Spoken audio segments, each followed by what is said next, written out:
लाडली सहचरी अमेठी से। महाराज जी, मेरा प्रश्न यह है कि इस अधम से इतने पाप हुए हैं कि बार बार उसी का चिंतन होता है, बहुत भय लग रहा है।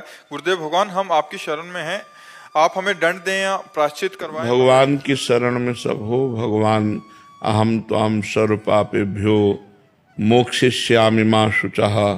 भगवान कह रहे मैं तुम्हें समस्त पापों से मुक्त कर दूंगा, तुम मेरी शरण में आ जाओ। तो हम लोग सब मिलकर भगवान की शरण में चले, भगवान के चरणों का आश्रय लें, भगवान का नाम कीर्तन करें। भगवान के सुमिरन से ही हमारे सारे पाप नष्ट हो जाएंगे और पाप करने की जो प्रवृत्ति है वो भी नष्ट हो जाएगी। एक पाप करना होता है और एक पाप करने की प्रवृत्ति होती है।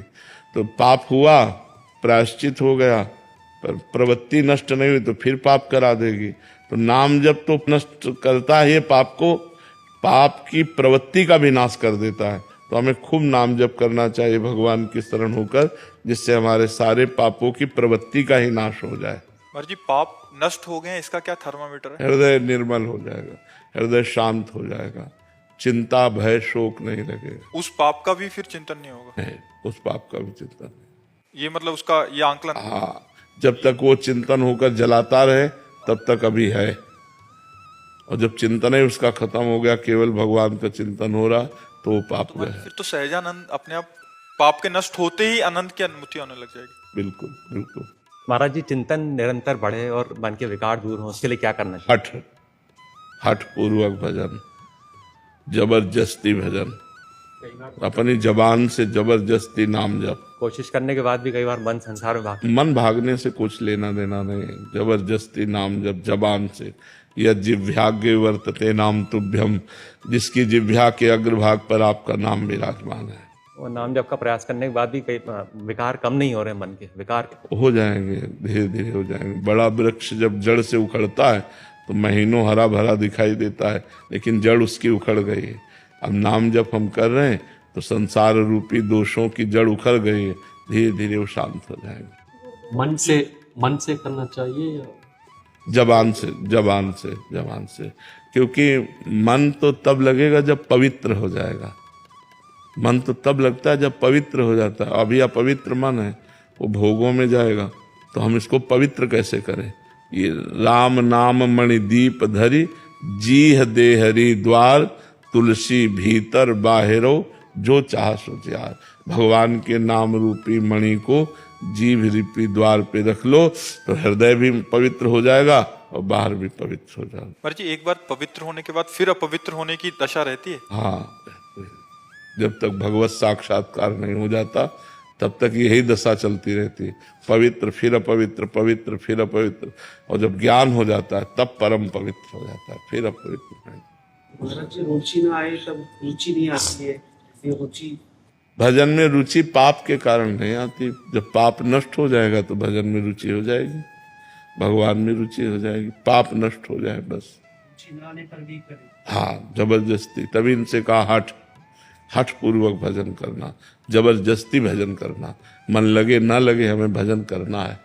भाव कुभाव अनख आलसहु, नाम जपत मंगल दिश दशहु। दशो दिशाओं में उसका मंगल ही होगा जो नाम जप करता है। महाराज जी, एक और साधक की दृष्टिकोण से पूछ रहे हैं। महाराज जी, जब मन पवित्र होने लग जाता है उसके बाद प्रभु का भी रोल रहता है। महाराज जी, प्रभु भी, जैसे आप तुलसीदास जी के उसमें कहते हैं प्रभु प्रेरक बरजे, तो महाराज जी प्रभु शासन करते हैं क्या? हाँ, मन पवित्र तभी होता है जब प्रभु कृपा करके भजन में हमारे अंदर एक हठ पैदा करते हैं। राधा राधा राधा राधा राधा राधा, ये भगवान की कृपा से ही होगा। नहीं तो मन नहीं लग रहा तो फिर कैसे जप करें? भाई मन लग रहा है, आनंद आ रहा तब तो जप होगा। जब आनंद ही नहीं आ रहा, मन ही नहीं लग रहा तो जप कैसे होगा? फिर भी जप करना, यही कृपा है। फिर वो कृपा से जप होता है, उसे करना ही करना है, दूसरा कोई उपाय नहीं। मन को निर्मल करने का, संसार से मुक्त होने का, दुखों से बचने का भजन के सिवा कोई उपाय नहीं। भजन ही एक उपाय है, करना ही पड़ेगा। जबरदस्ती कर लो, आज कर लो, चाहे अगले जन्म में कर लेना। वासनाओं को चिंतन नहीं करना चाहते पर फिर भी चिंतन होता है। हाँ, बस उपासना से वासना भस्म हो जाती है। उपासना में, हाँ, इतना समय उपासना में दीजिए कि वासना को समय ही ना मिले।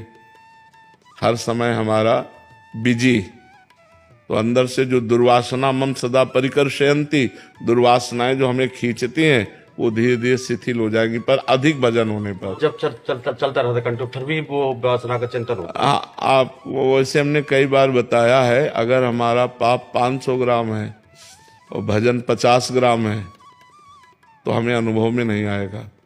जब भजन हमारा 550 ग्राम हो तब समझ में आएगा कि अब हमें आनंद की अनुभूति हो रही है, अब दिव्यता का अनुभव हो रहा है, अब वासनाएं नष्ट हो रही, सब अनुभव होने लगेगा।